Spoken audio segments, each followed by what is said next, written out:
Sean bienvenidos, queridos espectadores, a un directo desde la trinchera más con su anfitrión Zeus Landa. Y el día de hoy estamos en el directo más especial del canal porque es la edición número 100 de los directos desde la trinchera, como no, con su anfitrión Zeus Landa. Y el día de hoy estamos a punto de completar la trilogía más esperada de este canal, su sección favorita de los en vivos. Y por supuesto, me estoy refiriendo a los comentarios.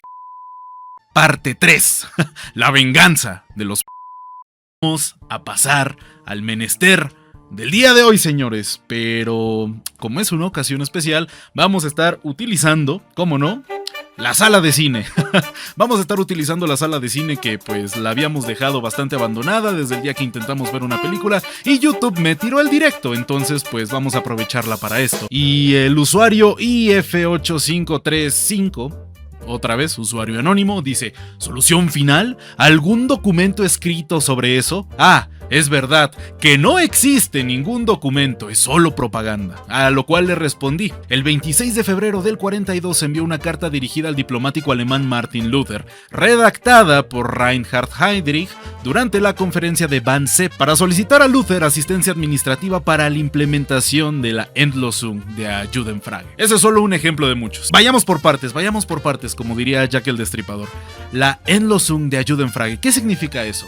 La solución final a la cuestión judía. Eso es lo que significa puntualmente esta frase de aquí.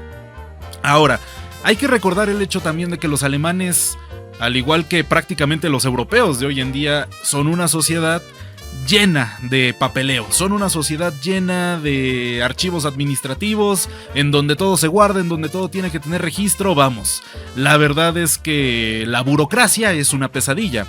Lo era en 1942, lo sigue siendo en la Europa de la época. Y gracias a eso sabemos la cantidad de verdad increíble de documentos y de pruebas que hay. Es más, el tema con esta cuestión es que, de nuevo, los propios alemanes que la llevaron a cabo jamás lo negaron. ¿Por qué? Porque era una cuestión prácticamente innegable. Se justificaron de diferentes maneras, pero ellos jamás lo negaron.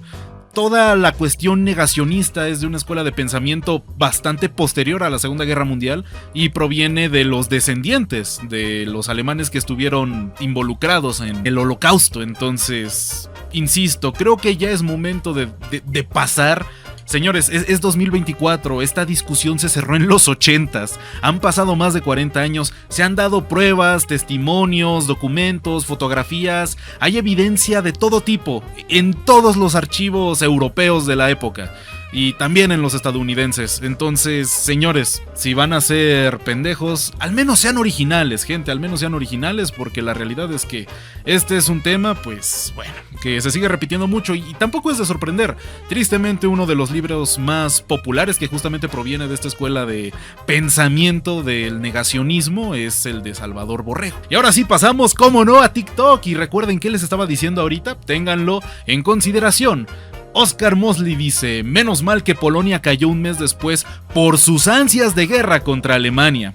A lo que el buen Catarlet le responde muy acertadamente: Polonia no quería la guerra con Alemania. ¿En dónde viste eso? A lo que Oscar responde: la historia lo ha escrito, investiga.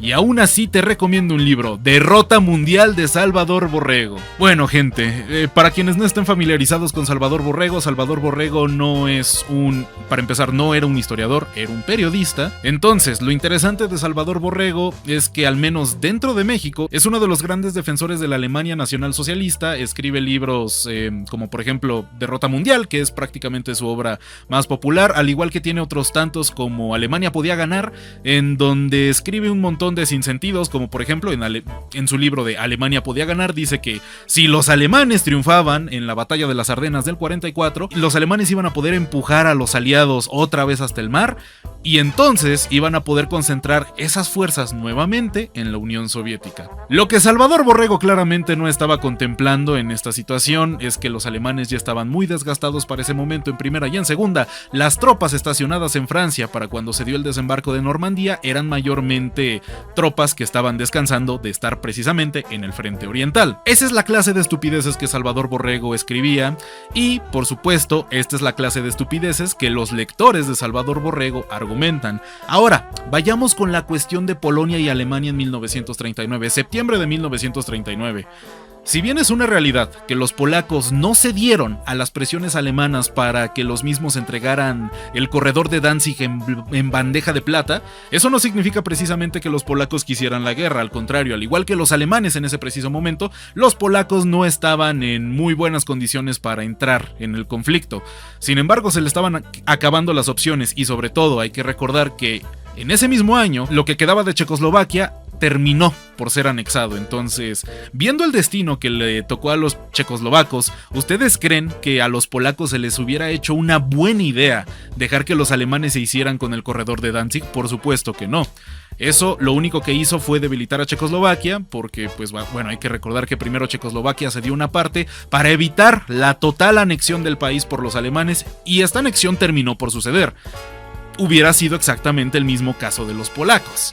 Hay que recordar también que cuando se dio la anexión de los Sudetes, Adolf dijo textualmente que este era el último reclamo territorial que iba a hacer a Europa por siempre, que ya, con eso él estaba completamente saciado, señores. Pues ¿qué quieren que les diga? Evidentemente no es la clase de pensamiento, no es la clase de cosas que personas como Oscar Mosley claramente deberían de investigar. Y para finiquitar se llama igual que el nacionalsocialista británico Oscar Mosley. Buen punto, mi estimado Hawker. Pero bueno, Hércules dice, la historia le escriben los que ganan la guerra y le escriben como quieren y les conviene. Ejemplo, España con la masacre de los pueblos indígenas, con J y sin acento, es toda una mentira. Igual Cuesta quien descuartizó a los alemanes fue Rusia. Y el buen novato le pregunta, ¿eso qué tiene que ver con el video? Es claro que si el video trata de hacerlos parecer los redentores del mundo, y son ellos los que corrompen el mundo, una manera de lavado de cerebro. Bueno, señores, a ver, en primera, la ortografía se quedó en la palabra orto y poco más. Y en segunda, vamos a hacer un ejercicio rápido. Si ustedes, por ejemplo, les gusta leer cosas sobre la Segunda Guerra Mundial, seguramente se habrán dado cuenta que las fuentes que provienen de los años 50 y 60 fueron en su mayoría escritas por veteranos de la Segunda Guerra Mundial. Uno de los libros que tengo por acá, bueno, de hecho, varios de los libros que tengo por acá son precisamente de la Segunda Guerra Mundial. Déjense los enseño. Vamos a quitar esto de aquí. Que por cierto, ya después en algún momento les enseñaré qué tanta cosa tengo en los fondos. Pero bueno, aquí tenemos mi ejemplar de Historia de la Marina de Guerra Alemana. ¿Escrito por quién? Por el mismísimo vicealmirante Friedrich Ruge. Ahora, ¿a qué me refiero precisamente con esta clase de cosas? Que muchas veces, y quién lo hubiera dicho, los sobrevivientes de un conflicto escriben libros. Así es, señores, los sobrevivientes de un conflicto muchas veces son capaces de publicar sus propios puntos de vista. Y adivinen quiénes tuvieron precisamente muchas razones para publicar sus puntos de vista, exactamente los alemanes. Ahora, ¿por qué los alemanes están tan interesados en contar su versión de la historia? Bueno, en primera, porque es interesante, y en segunda y más importante, porque en ese momento los estadounidenses y el resto de los aliados querían saber cómo es que los soviéticos hacían la guerra, cuáles eran sus tácticas, cuáles eran sus maniobras, cuál era su modo de pensar al momento de hacer una invasión, y quién va a saber esa información mejor que los propios alemanes que lo vivieron en carne propia. Es por eso que mucha bibliografía de la Segunda Guerra Mundial, inmediatamente escrita después de la Segunda Guerra Mundial, tiene como consultores o como escritores a sobrevivientes alemanes de la guerra, tal como es el caso del vicealmirante Friedrich Ruge, quien escribió este libro, así como hay muchos otros. Es más, tenemos tanta libertad, tenemos de verdad tanta libertad, que tengo una copia de Mi Lucha que está en algún lado por aquí. Está ahí perdida. Ahí hay una copia también de Mi Lucha. No es un libro que sea precisamente difícil de encontrar.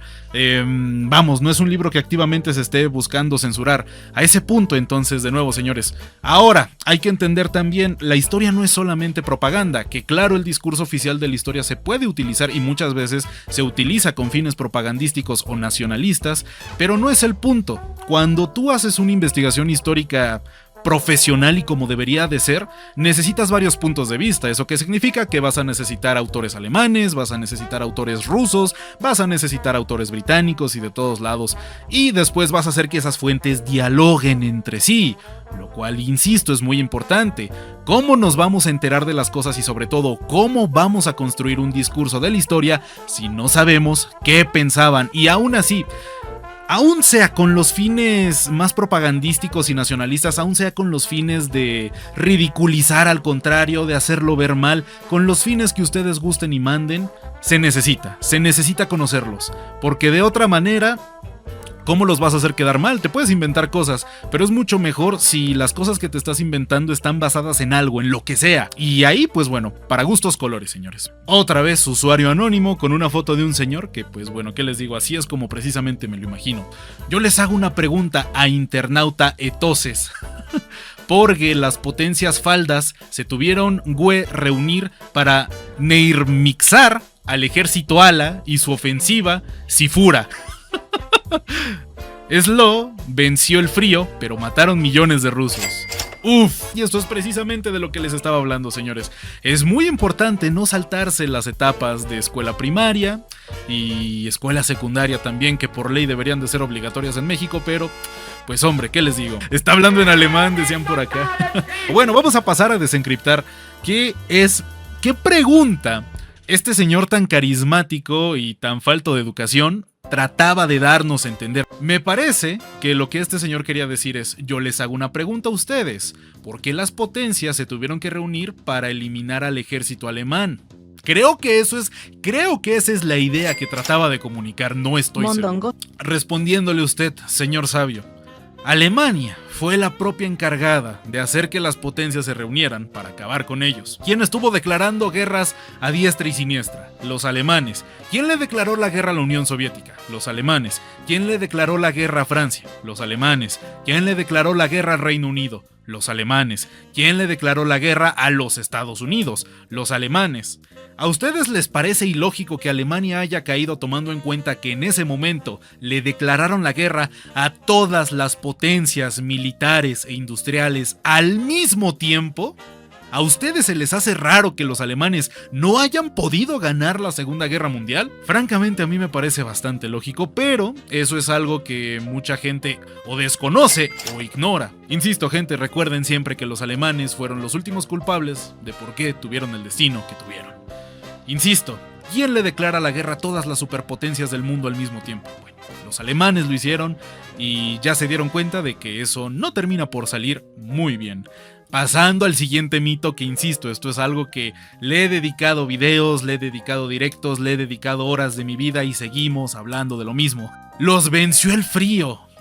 Señores, ¿cuántos años duró la guerra? A ver, nuevamente, 1941. Sí, el invierno fue muy duro, ustedes lo que gusten y manden, los alemanes no estaban preparados, bla, bla, bla, bla, bla.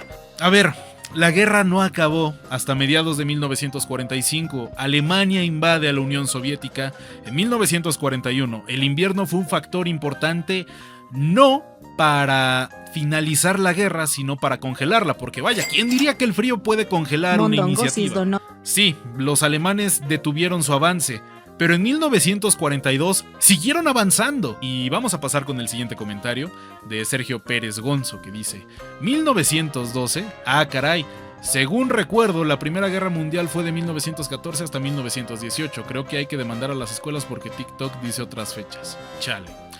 Bueno, mi estimado Sergio, a ver, primero contexto. ¿De qué es el video? Bueno, de la Mulan de Serbia, Milunka Savic, que en este caso vio su primera guerra no durante la Primera Guerra Mundial, sino en la Guerra de los Balcanes de 1912 a 1913.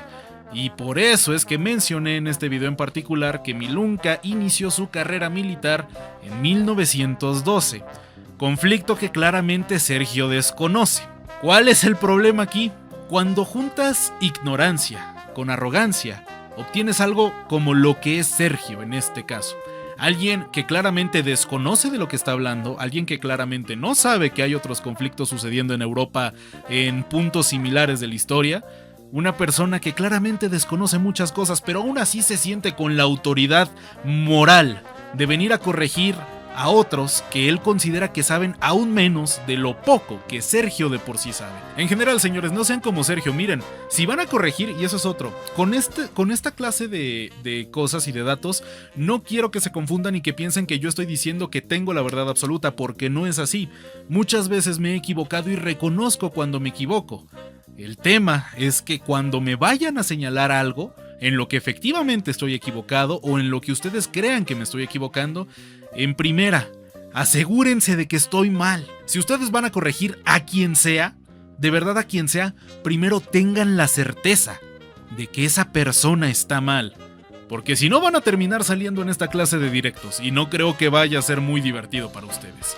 Pero bueno, como dice Britger, se humilló solito. Pero bueno, pasando a este comentario que alguien publicó concretamente en un short que hice sobre el ala volante, el Hockenheim 229, Josué nos dice: los alemanes estaban 50 años en tecnología por delante de todos. El único error fue no forjar alianzas fuertes, forgar alianzas fuertes y atacar uno por uno a sus enemigos. Ay, mi estimado Josué, ¿cómo le decimos, gente? ¿Cómo le decimos, mi estimado Josué? A ver, gente, este es un tema del cual yo ya he hablado en muchas ocasiones y sobre todo tengo un video al respecto. ¿Qué tan futurista era el armamento alemán?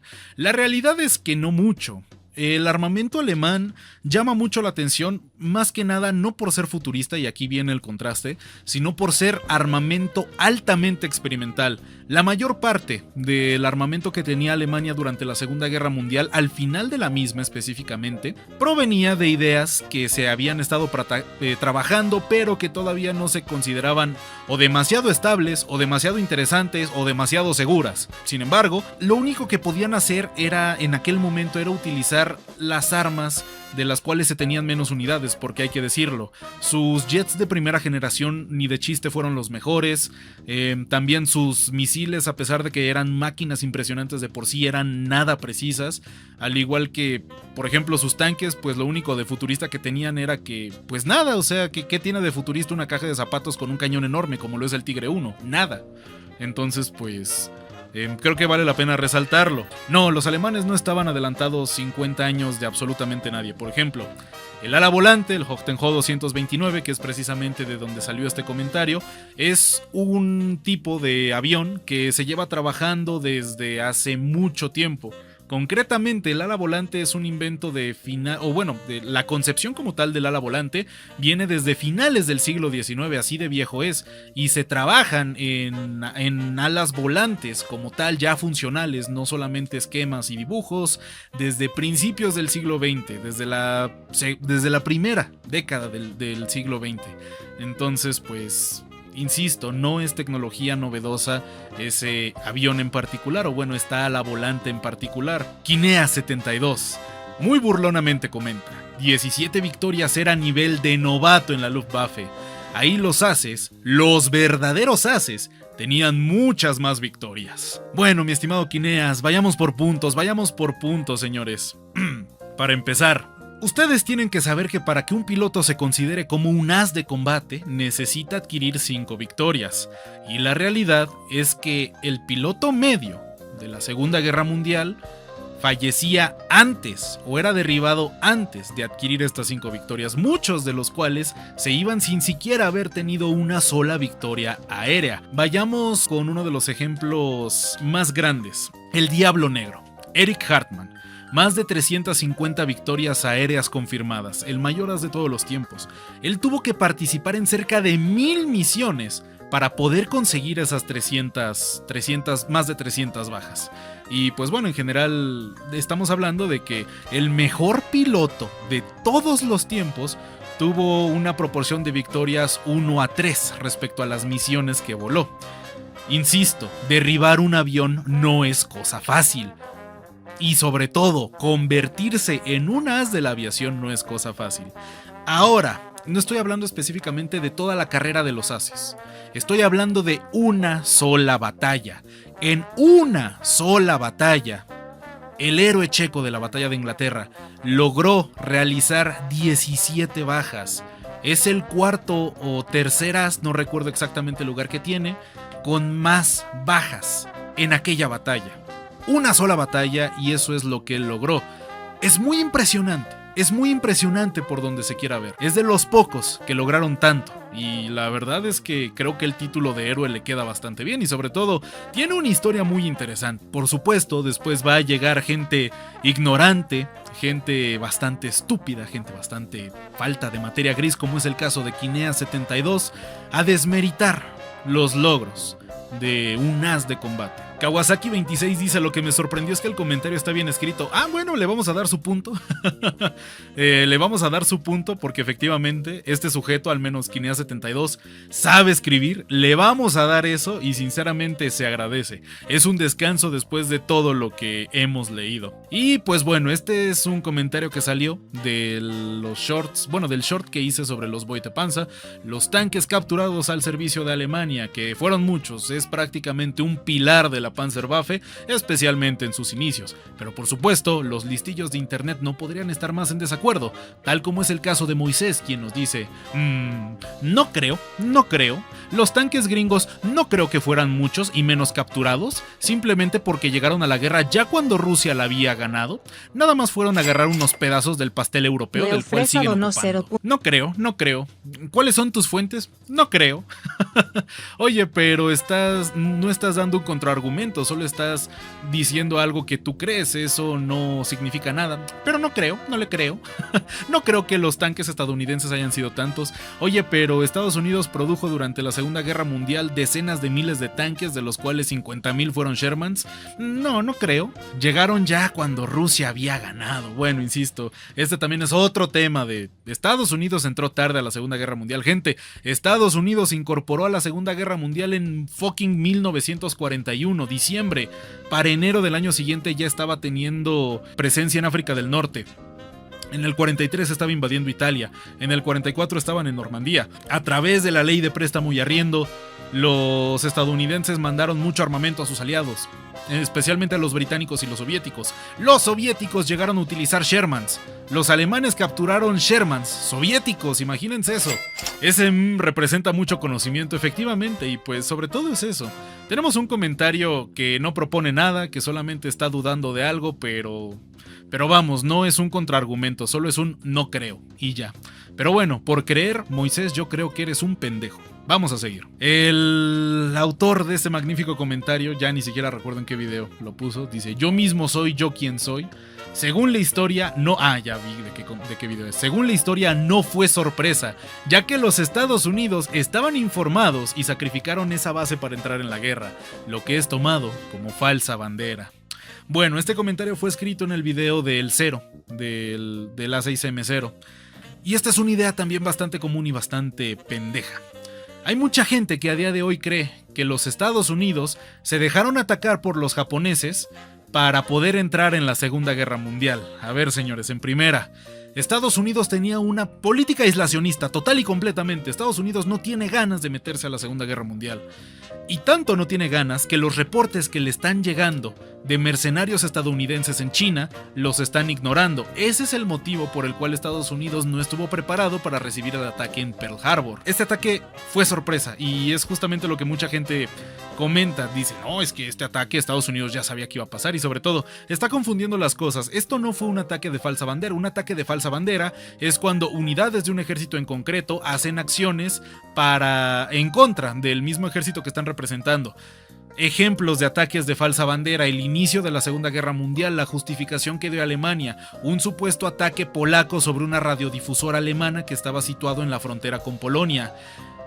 Eso fue un ataque de falsa bandera porque lo hicieron alemanes. Eso es un ataque de falsa bandera. Decir que el ataque de Pearl Harbor fue de falsa bandera sería el equivalente a decir que Estados Unidos atacó su flota con aviones japoneses que consiguió de alguna manera. Eso sería un ataque de falsa bandera. Pero ¿saben qué? Eso ni siquiera es lo más preocupante. Lo más preocupante es que hay otros 17 pendejos que están de acuerdo con el pendejo que escribió este comentario, lo cual francamente me parece impresionante. Y bueno, pasamos a un comentario hecho en el video del TAM. ¿Y saben cuál es un problema con este video? Este video es especialmente problemático porque en el mismo yo estoy hablando de la historia del TAM.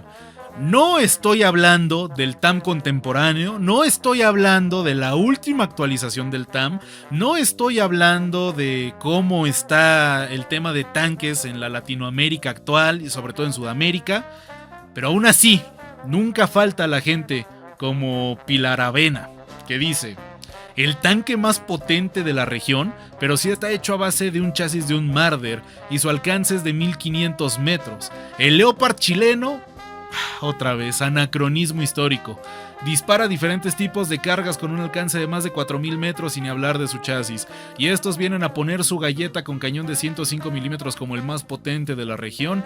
Deben haberse contagiado con sus maridos los peruanos. El problema con este comentario es que es un anacronismo histórico. El TAM, cuando hace su aparición en Latinoamérica, específicamente en Sudamérica, cuando hace su aparición, 1979, comienza su producción, era el tanque más potente en la región en ese momento.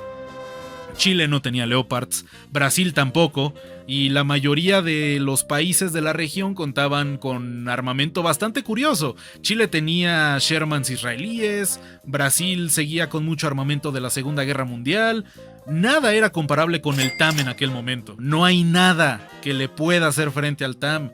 No hay nada. En ese momento específico es el tanque más potente de la región y durante casi 20 años se va a sostener como el tanque más potente de la región, hasta que para la segunda mitad de los años 90 tanto Chile como Brasil introducen los Leopard 1, que por supuesto que le pueden dar batalla al TAM, que por supuesto están mejor blindados que los TAM, y sobre todo utilizan el mismo armamento. Esta cosa no tiene sentido porque, en todo caso, si Pilar está comparando a los Leopard chilenos, porque Chile tiene Leopards 1, están armados con el mismo cañón, un Royal Ordnance L7 de 105 milímetros. Aunque bueno, también supongamos que está hablando de los Leopards 2, entonces aquí estás haciendo un claro uso de un anacronismo. Y sobre todo, yo mencioné que esta cosa se quedó como el más potente de la región durante cierto tiempo, no que lo sigue siendo. $0.05. La gente escucha lo que quiere escuchar, la gente no sabe que es un anacronismo histórico y pues bueno, ¿qué te digo, mi estimado? Y bueno, en este caso, pues cómo no, un video en el cual hablé sobre el hermano de Hermann Göring. Y pues bueno, aquí alguien que tiene un nombre bien curioso dice: oye, venenoso, ¿no sientes vergüenza de hablar mentiras de quienes ya no pueden defenderse de tantas como tú? Mejor trabaja honestamente para ganarte la vida y no publiques falsedades del prójimo. Bueno, yo francamente me sorprende el hecho de que haya tantos defensores de Hermann Göring. Me sorprende. Me sorprende que una de las personas más imbéciles dentro de la alta cúpula del Tercer Reich tenga defensores a día de hoy, porque seamos claros, señores, pocos fueron los dirigentes de la Alemania nacionalsocialista más inútiles que Hermann Göring. Y pues vamos a ser sinceros, era un obeso cocainómano que lo único que le gustaba era ser sobornado, que le gustaba irse a cazar, sobre todo. Tuvo muchos problemas con, por ejemplo, Adolf Galland, otro de los grandes mandamases de la Luftwaffe, porque cada vez que Adolf Galland necesitaba algo urgente, Hermann Göring, su respuesta era: pues vamos a discutirlo en mi casa, vente a mi casa, te invito a cazar y lo discutimos mientras cazamos unos venaditos. Esa siempre era la respuesta de Hermann Göring y pues naturalmente Adolf Galland ya estaba más que harto de él. Y pues bueno, insisto, me sorprende que a día de hoy existan defensores de Hermann Göring. Y este también, ahorita aprovechando que estaba hablando de Hermann Göring, llega Eminoma y dice: otra vez, Göring es Goering, tráiganme a Goering. Tratando de corregirme. Volvemos con lo mismo, señores. No pasa nada si me llegan a corregir con algo, también me equivoco, por supuesto, y específicamente hablando de mi pronunciación del alemán, por supuesto que voy a tener problemas porque mi alemán es básico. ¿Cómo estoy tan seguro de que Hermann Göring se pronuncia como Göring? Bueno, clasecita Alemán Express. En el alemán existen dos puntitos que van por encima de una letra, los cuales se conocen como umlaut. Y la umlaut tiene el poder de cambiar la pronunciación de la vocal en la cual se le pone encima. Cuando a una O en alemán le pones el umlaut, se escucha como U. Hermann Göring. U. Esa es la pronunciación correcta con el umlaut. Pero no me hagan caso a mí, señores. Escúchenlo ustedes mismos. Göring. Así es como se pronuncia. Otra vez más. Göring. Göring. Hermann Göring. Era Javier Duarte, básicamente. Esta gente solo dan ganas de que empiece la Tercera Guerra Mundial para purgarlos de nuestra lamentable sociedad. ¡No! ¡Qué buena comparación! Hermann Göring, el Javier Duarte de la Alemania Nacional Socialista. Me encanta Paracetamol. Muy buena relación entre ambos personajes. Contexto rápido para quienes no sean de México y no conozcan a Javier Duarte. Es un exgobernante de un estado de aquí, el cual fue un desgraciado, igual obeso, cocainómano, que lo único que hizo durante su mandato en el estado de Veracruz fue desviar recursos al punto de robarle recursos a los hospitales públicos, y había lugares concretos, hospitales concretos en donde se hacían tratamientos para el cáncer con agua porque no había para medicina. Entonces pues ese es el nivel de dureza que tenía en la cara Javier Duarte. Si me van a corregir, tengan la certeza de que el que está mal soy yo. Volvemos otra vez con el short sobre el A6M0. Bueno, el avión que los aliados no creyeron que fuera real, así se titula el short, y Edulou 13 dice: por espionaje consiguieron los planos del avión hecho por Howard Hughes. El cero no es un logro japonés. Ay, señores, a ver, déjenme ver si encuentro concretamente el avión del cual dicen que Howard Hughes, que los japoneses se robaron el diseño del A6M0. Que bueno, a todo esto, Howard Hughes, para quien no lo sepa, vayamos por partes para desenvolver esta estupidez. Déjeme matarlo, adelante Douko, adelante. Miren, en primero, justamente hablo en el video completo del A6M0 de que uno de las cosas que se inventaron los estadounidenses para tratar de hacer quedar mal al cero es precisamente el supuesto hecho de que los japoneses, de alguna manera que solo Dios sabe cómo, le robaron uno de los diseños a Howard Hughes. Y pues esto es completamente falso. Ahora, ¿qué avión concretamente dicen que se robaron de Hughes? Bueno, pues ahorita mismo se los voy a mostrar. Permítanme descargar la imagen. Y con todo el gusto del mundo se las muestro por este medio. Permítanme un segundo, creo que ya quedó. Efectivamente, ya quedó. Vamos a poner esto por acá.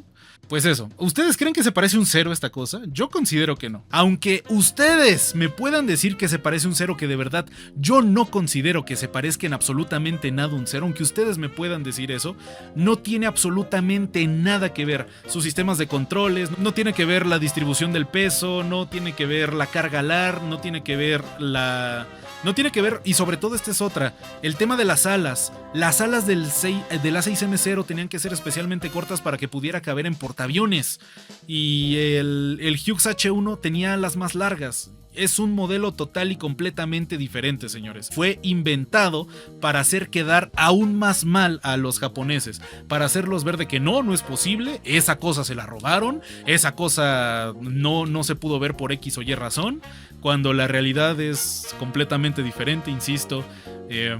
Si quieren saber aún más, vayan a ver mi video del A6M0, ahí lo explico mucho mejor porque estoy tirando de memoria, señores.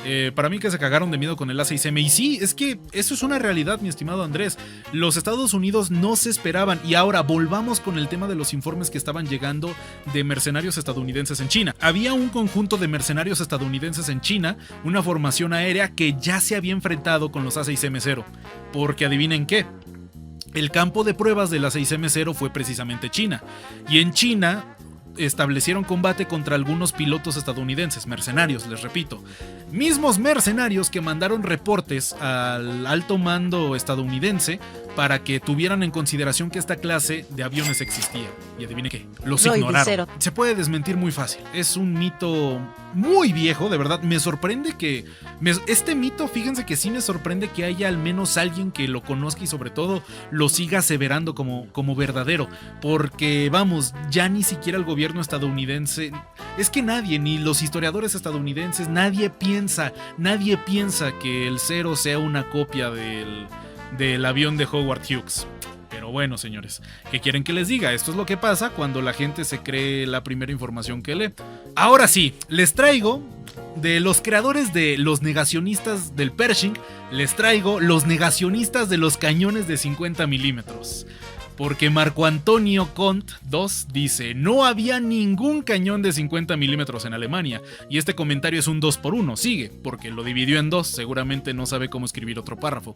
Había, con V, de 75 y 88 normalmente. Y algunos Sturmgeschütz 3 con cañones de 110. Bueno, señores, entonces ya lo escucharon. El gran historiador Marco Antonio Kont es un completo negacionista de los PaK-36 de 37 milímetros, cañones con los cuales los alemanes empezaron la guerra. Negacionista, por supuesto, de los PaK-38 de 50 milímetros, cañones que fueron muy importantes para el Afrika Korps. Entonces, pues ya lo escucharon, señores. Esto jamás existió. Los cañones inferiores a 75 y 88 milímetros jamás sucedieron, señores. Jamás sucedieron. Tampoco hubo Panzers 3 con cañones de 50. Tampoco hubo Panzers 2 con cañones de 20 milímetros. Eso jamás pasó. Tampoco jamás existieron los Panzers 3 con cañones de 37. No, eso jamás pasó. Para que lo tengan en consideración, ¿por qué? Porque Marco Antonio nos dice esto y pues, ¿cómo negarlo? ¿Cómo negarlo? Imposible, señores. ¿Saben qué es lo peor? Que tiene likes. Lo peor es que este imbécil tiene likes. Vean, tiene 2 likes. Hay al menos otros 2 pendejos que piensan como este pendejo en particular.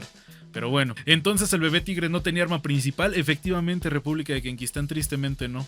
Tampoco, no había Panzers 3 con cañón de 50. No había bebés tigres con cañones de 50. No había tampoco Pumas con cañones de 50. No. La MG es de 88 milímetros, claro que sí. Claro que sí. Marco Español dice: un momento, ¿no era de 10,5 centímetros? No, ahí dice 110. A ver, Marco, le estás diciendo... Marco, tú como tocayo de Marco Antonio, ¿le estás diciendo a este señor que está equivocado? ¿Cómo vas a creer eso? ¿Cómo vas a creer eso? Douko dice: perdón por darle like a ese comentario. No, Douko, no digas eso. No digas eso, por favor. Simplemente comentarios de TikTok, señores. Simplemente comentarios de TikTok. Vamos a seguir. Y pues bueno, Johnny34 otra vez en el video del tanque que México casi produce. Pero nosotros no somos latinoamericanos, porque nosotros vivimos en el norte de América. Y no lo digo yo, sino los libros, haciendo referencia a México. Este comentario para este punto me deprime ya. Este comentario para este punto sinceramente lo que me causa es una genuina tristeza por pensar en cómo mis compatriotas mexicanos pueden confundir tanto las cosas. ¿Cómo pueden confundir tanto las cosas? A ver, aquí hace referencia a una cosa y la otra. En primera, Norteamérica, efectivamente, México es un país norteamericano, está situado en el norte del continente americano, pero eso no lo exime de ser también un país latinoamericano. ¿Por qué México es un país latinoamericano? Porque compartimos idioma, historia y religión con una extensa población del resto del continente americano. Hay que entender el continente americano pues como desde la punta más lejana de Alaska y Groenlandia hasta la punta más al sur de, por ejemplo, Argentina. Ahora hay que dividir a América en 3. Tenemos Norteamérica, Centroamérica y Sudamérica. Y dentro de estas 3 subdivisiones, México efectivamente queda del lado norteamericano. Aún así no dejamos de ser un país latinoamericano porque hablamos español, al igual que se requiere para ser un país latinoamericano. Vamos, de ahí viene el nombre, latino, de origen latín. El español es una lengua romance cuya madre es el latín. Hablamos español al igual que en otras partes del continente, por eso somos Latinoamérica, pero aún así no hay que confundir Latinoamérica con Sudamérica, no hay que confundir Latinoamérica con Norteamérica, no hay que confundir estas definiciones, señores. Emiliano comenta lo siguiente, antes de leer el comentario: vale la pena resaltar que en este short mencioné que no hay grandes bestias en África del Norte como si las hay en el África subsahariana. Ahorita voy a tener que aclarar ¿qué es el África subsahariana? Bueno, Emiliano dice que en el norte no hay animales peligrosos. Ya verás tú que te salga un Dumbo enojado y a ver con qué lo bajas. Bueno, mi estimado Emiliano, justamente por eso es importante conocer un poquito de zoología. Por eso es importante saber en qué hábitats se encuentran estos animales. Y les aclaro ya que en África del Norte no hay elefantes. los elefantes africanos existen en el África subsahariana. Los leones también en el África subsahariana. En general, las grandes bestias que están en África por lo general se encuentran en el África subsahariana. Ahora, ¿a qué me refiero con esto? Bueno, imaginemos a África de la siguiente manera. Tenemos a África del Norte hasta acá arriba, después tenemos el desierto del Sahara y después tenemos todo lo que está abajo, el África subsahariana. Bueno, eso que está debajo del desierto del Sahara es el África subsahariana. ¡Wow! ¿Quién lo hubiera dicho, mi estimado Emiliano? Y adivina qué, los elefantes viven debajo del África subsahariana. ¿Quién lo hubiera dicho? Porque resulta que si los elefantes tratan de transitar por el desierto, el gigantesco desierto que separa África del Norte con el África subsahariana, se mueren de sed. ¡Wow! Esa debió de haber sido una sorpresa gigante, señores. Gigante. Entonces, pues bueno, ahí la breve clase de geografía. Un saludo muy grande a Devin Santiago, que pidió el saludito por aquí. Un comentario que salió en el short que hice de por qué Estados Unidos ganó la carrera espacial. Y no les voy a mentir, este video también fue un byte. Fue tremendo byte. ¿Por qué le digo byte y no bait? Porque me gusta cómo se escucha byte. Fue tremendo byte para ver si llegaba la gente con falta de neuronas a decir que Estados Unidos jamás fue a la luna. Y efectivamente, no tardaron en llegar y me pareció un muy bonito ejemplo el de Anthony. Estados Unidos nunca llegó a la luna. Ignorantes. En los años 60 sí, pero en el 2024 no. ¿Quién cree toda esa farsa? Ah, sí, los tontos que no tienen mente para indagar en la historia y solo creen la versión oficial. Dan risa. Bueno, mi estimado Anthony, si nosotros damos risa, imagínate tú tratando de desmentir uno de los grandes hitos de la historia de la humanidad. Ahora, mi estimado Anthony, evidentemente eres una persona que no sabe de historia, eres un pendejo. No te culpo por ello. No te culpo por ser quien eres ni por tu naturaleza. Pero vamos a recordarte algo muy importante. Este logro en específico, el alunizaje, se dio en plena Guerra Fría. En plena Guerra Fría se da el alunizaje. ¿Y qué está pasando en la Guerra Fría? La competencia contra la Unión Soviética. Ahora, ¿no te parece que si el alunizaje hubiera sido falso, la Unión Soviética hubieran sido los primeros en tratar de desmentirlo? ¿No te parece que así hubiera pasado? Porque insisto, no estamos hablando únicamente de Estados Unidos, estamos hablando de que había otros países con conflictos, con metas diferentes, mi estimado Anthony. Requirió demasiado dinero, al punto que hubo muchas protestas en Estados Unidos porque mientras se estaba mandando al hombre a la luna, en Estados Unidos había gente que moría de hambre y no tenía trabajo. Es por eso que no se ha repetido algo así en la historia. Fue problemático en su momento, fue polémico. Sin embargo, se ha quedado como uno de los grandes hitos de la historia de la humanidad. Claro que se llegó a la luna. A día de hoy se podría llegar otra vez. ¿Cuál es el problema? Que es demasiado caro. Una misión así es demasiado costosa y si se vuelve a hacer, pues nuevamente van a haber muchas protestas de por qué se está gastando tanto dinero en este tipo de cosas cuando hay problemas sociales mucho más importantes, como ahora, por ejemplo, la crisis del fentanilo, solamente por decir uno que estén viviendo los estadounidenses. Pero bueno, solo falta para rematar que sea terraplanista, dice Andrés, efectivamente. Hice otro comentario de TikTok en el cual nos dice: tanques estadounidenses, cantidad. Tanques rusos y alemanes, calidad. Bueno, señores, creo que el chiste se cuenta solo. En primero, cuenta de TikTok, entonces ya sabemos que las neuronas van a ser especialmente faltas, en primera. En segunda, no sé cuántas veces ya he desmentido este mito en particular. No sé cuántas veces, tampoco no sé cuántas veces se ha desmentido por otros medios. Pero, ¿por qué no? Vamos a darle otra repasada a lo que comenta Diego Ruiz. En este caso particular, refiriéndose a los tanques estadounidenses que solamente eran cantidad, y sobre todo, ¿saben qué me llama la atención? Que dice que los tanques rusos eran calidad y no cantidad, porque miren, como dice Tomahawk, T-34 de calidad, ¿desde cuándo? Y miren, Aún así, yo soy mucho de la idea de que todos los blindados producidos por todas las potencias en el mundo en aquel momento tenían algo que dar, y la verdad es que el T-34 no es la excepción, el KV-1 no es la excepción, pero seamos sinceros, los blindados soviéticos se pensaban primero para ser producidos en masa y después para ser efectivos o siquiera para proteger a su tripulación.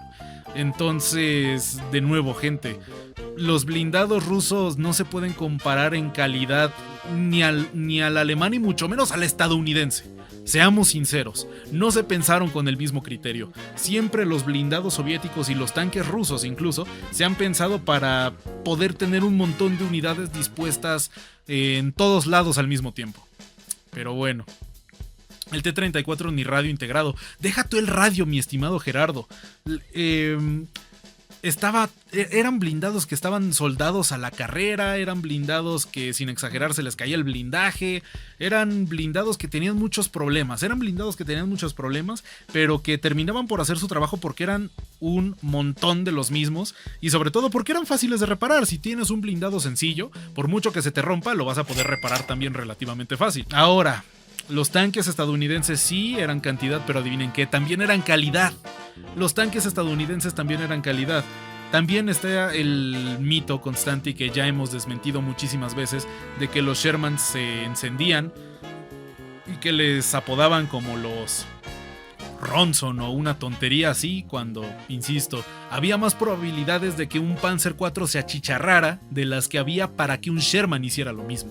Entonces, pues, de nuevo, los tanques estadounidenses tenían muy buena calidad, tenían compartimento húmedo de munición para que la misma no reventara tan fácil, estaba muy centrado en la supervivencia de la tripulación. La verdad es que para ser un tanque de la Segunda Guerra Mundial, el Sherman es un tanque que se preocupaba mucho por la integridad de sus tripulantes, a pesar del momento del cual estamos hablando. Entonces, pues, ¿qué quieren que les diga, señores? ¿Qué quieren que les diga? Simplemente usuario promedio de TikTok. Y pues bueno, este también es un comentario, ya no es tan gracioso, este ya simplemente da coraje. Un short sobre los inadaptados de McNamara, contexto rápido. Los inadaptados de McNamara consistían en el reclutamiento de 100,000 hombres estadounidenses con problemas mentales para poder reunir nuevas tropas de refresco que pudieran ser mandadas rápidamente a Vietnam. Bueno, pues es un escenario bastante triste, pero, ¿cómo no? Aquí viene un grandísimo imbécil, un grandísimo idiota, en este caso Harry Martínez, y dice: los zurdos eran los únicos que no querían ir porque los iban a poner a trabajar, y como los iban a obligar a laburar, esa es la verdad. Así, con esa cara se queda. Palabras bastante fuertes, y a ver, en primera, aquí no estamos hablando de ideología, aquí no estamos hablando de posicionamientos políticos, mi querido idiota Harry Martínez. Aquí estamos hablando de una auténtica tragedia porque se están aprovechando de personas que no pueden decirle que no a los reclutadores, se están aprovechando de personas en una situación vulnerable y las están utilizando como carne de cañón. Eso no tiene nada que ver con que si son zurdos, que si son de derechas. Lo único que hay aquí es un auténtico imbécil, uno de los más grandes idiotas que he tenido el disgusto de ver en esta sección. De nuevo, no estamos hablando de ideología, estamos hablando de una auténtica tragedia y de un abuso como el que cometió McNamara en aquel momento. Vamos a seguir. Y este es uno que me tiene muy harto. Y qué bueno que llegamos a la meta de superchats para poder expresarme en vivo y en directo de cómo me hace sentir esta clase de comentarios. Siempre están preguntando que cuál es la canción de fondo, específicamente en los shorts, que cuál es la canción. Y este me dio risa porque aquí se juntaron tres. ¿Cuál es la canción de fondo? ¿Cuál es la canción de fondo? ¿Cómo se llama la canción? Winter. Estoy harto de que me pregunten cuál es la maldita canción de fondo. Siempre se los dejo en los shorts. Siempre en los shorts, en la esquina superior derecha está la maldita canción, ahí está, siempre, para que no estén molestando. Sale un pequeño disco de vinilo girando y ahí está. ¿Qué más quieren? Tienen una referencia visual. Les dejo el nombre de la canción, les dejo el nombre de la agrupación que la está interpretando y aún así siempre preguntan ¿cuál es el nombre de la canción? Pero ¿cuál es? El que sea, es Darude Sandstorm, ese es el nombre de la canción. Leo Fresa donó $0.02. Darude Someone, Sandstorm. please. Ese es el nombre de la canción, Darude fucking Sandstorm.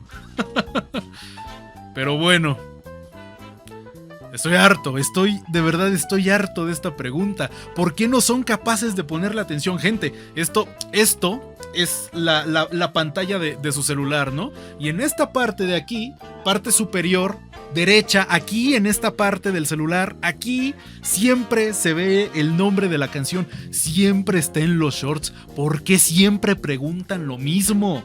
Y uno trata de ser buena persona, pero es que de verdad, cada vez que preguntan por el maldito nombre de la canción, menos ganas. Llega un punto en el que menos ganas me dan de decirles cuál es. Darude Sandstorm, ese es el nombre de la maldita canción, gente. Dejen de molestarme ya. Ay, no. Pero ¿cuál es el nombre de la canción? Ay, no. Y este también es otro que llegué a comentar en la sección anterior de comentarios pendejos. Y pues bueno, en concreto este es el primer short que hizo el buen Mock, el actual editor de los shorts. Y pues es sobre la guerra anglo-zulú, cuando 160 regulares británicos detuvieron a 4000 guerreros zulúes. Que pues, insisto, está bastante bueno el short, vayan a verlo si no lo han visto, es un gran trabajo introductorio. Y pues bueno, Rogen Gamer dice: ¿por qué mencionas en el video a los soldados británicos como si fueran héroes, cuando ellos eran los invasores? Los zulúes lo único que hacían era recuperar su territorio. No, mi estimado Roger, los zulúes no eran unos pobres diablos que lo único que hacían era defender su territorio. Los zulúes eran el imperio zulú era una potencia regional que para ese momento ya tenía un siglo en constante expansión y que para este punto se había cargado a varios otros reinos africanos de su momento y que incluso le estaba dando guerra a los Boers, que esa también es uno de los principales motivos por lo cual los británicos tuvieron que intervenir, porque le estaban dando problemas a colonos, en este caso pues colonos holandeses, y pues bueno, un montón de cosas sucedieron ahí entre medio y pues bueno, a final de cuentas terminaron por desatar la guerra. Pero de nuevo, los zulúes eran un imperio y como buen imperio eran expansionistas. No eran unos pobrecitos diablos de ay, es que los africanos, todos chiquitos, todos bonitos, estaban ahí conviviendo en su región, todos juntos como hermanos, felices y puros. No, el imperio zulú era un imperio muy militarizado, con excelentes tácticas, eso la verdad es que hay que admirarlo, pero eran igual o más cabrones que los británicos. Ahora también, los zulúes eran esclavistas, y los zulúes eran unos guerreros formidables, pero sobre todo salvajes. Entonces, insisto, gente, el hecho de que haya sido un imperio africano no significa que hayan sido buenos o que solamente hayan sido unos pobres diablos. ¿Por qué no, señores? Hay que recordar ese hecho. Los zulúes eran un imperio muy fuerte y los británicos, pues bueno, eran la mayor potencia del mundo en aquel momento. Entonces, pues una potencia regional se enfrenta contra la mayor potencia mundial, naturalmente gana la mayor potencia mundial en aquel momento. Sin embargo, los zulúes dieron bastante guerra. Entonces, pues bueno, no estamos hablando de héroes o villanos aquí, estamos hablando de un conflicto con conflictos de intereses de por medio, en donde simplemente ganó el que tenía más poder militar. Punto. Y se acabó. Aquí no hay buenos ni malos, los dos eran unos cabrones. Estamos hablando de los británicos y estamos hablando de los zulúes. Y pues bueno, en este caso Pedro dice: jaja, sus amos anglosajones le ayudaron, dejen de andar desinformando. Otra vez, es que de verdad no les queda claro. No les queda claro que el mercado es producto de que precisamente los anglosajones, tanto británicos, estadounidenses, luego de la guerra de los 6 días, dejaron de mandarle suministros de armamento nuevo a Israel. ¿Por qué? Porque Israel se estaba expandiendo y tampoco se trataba de que Israel se expandiera. Y como producto de lo sucedido comenzaron el desarrollo de su propio armamento. ¿Para qué? Para que los bloqueos y los embargos no volvieran a molestarlos. De nuevo, el mercado es producto de no haber recibido el apoyo que estaban recibiendo hasta ese momento, especialmente del Reino Unido. El apoyo de Estados Unidos viene después, pero ¿qué quieren que les diga? Pedro es un pendejo que pues normalmente va a decir pendejadas, al igual que el resto de pendejos que hemos visto por aquí. Y sobre todo estamos hablando otra vez de un claro anacronismo histórico. El hecho de que Estados Unidos hoy por hoy le esté ayudando y le esté suministrando tanto armamento a Israel no significa que siempre haya sido así, especialmente en el momento en el que inició el desarrollo del Merkaba. Pero bueno, señores, ya se enojó, ya da miedo, en efecto. Témanme. Más vale ser temido a ser amado. Otro idiota más, como es el caso de Eduardo. Los alemanes perdieron por el frío y el barro, a ver si nos centramos. Además de los errores como dividir al cuarto ejército y mandar por un lado a las divisiones Panzer y por otro a la infantería. Ahí empezaron las derrotas. No tenéis ni idea de las armas, menos aún de historia. Por eso llegaron a 20 kilómetros de Moscú, ¿verdad? Porque eran inferiores. Vuestra madre patria es España, panda de acomplejados ignorantes. Miren, completamente gratuito. Y ¿saben? Les voy a decir una cosa, y aprovechando que ya vengo calientito de otros comentarios, voy a aprovechar para centrarme sobre todo en la última parte del comentario del imbécil de Eduardo. Vuestra madre patria es España, la puta que os parió, coño. Bueno, en primera, ¿saben cuál es el problema? Y saben también por qué hay tanta gente que reniega tanto del papel tan importante que tuvo España en la historia. Porque precisamente la mayor parte de hispanistas son un montón de idiotas como Eduardo. Son un montón de gente turbopendeja que lo único que dice es verborrea mental, como es este ejemplo. Por eso hay tanta gente que los niega y por eso hay tanta gente que se burla. Por eso hay tanta gente que no está interesado en escucharlos. Por eso hay tanta gente que está harto y cansado de que cada vez que se está hablando de algún tema que no tiene nada que ver, lleguen ustedes a hablarlo. ¿De qué demonios estás hablando? ¿De qué demonios estás hablando, maldito imbécil? Ahora, nos llamas indios acomplejados y al mismo tiempo dices que España es nuestra madre patria. Leo Fresa donó $0.02. Qué bien te sale el acento español der. Es el acento surgido del odio. Ahora, muchas gracias, Lilo Fresa. Volviendo al tema. Al mismo tiempo estás diciendo que España es la madre patria y también llamas indios acomplejados, entonces no sería nuestra madre patria, porque esos indios acomplejados, en todo caso, las culturas indígenas no tienen nada que ver con los españoles. Somos los mestizos los que son hijos de ambos. Es eso, somos mestizos y somos hijos de ambos. Entonces, pues insisto, Eduardo, eres un idiota, eres un pendejo y encima eres español, entonces Dios castiga 3 veces. Tenía que soltarlo, gente, tenía que soltarlo, de verdad me enoja demasiado. Y no porque particularmente tenga algo malo de ser español, sino porque te dejas la mitad de tu salario en impuestos. Entonces, pues, algo bueno tiene que salir de vivir en Latinoamérica, supongo.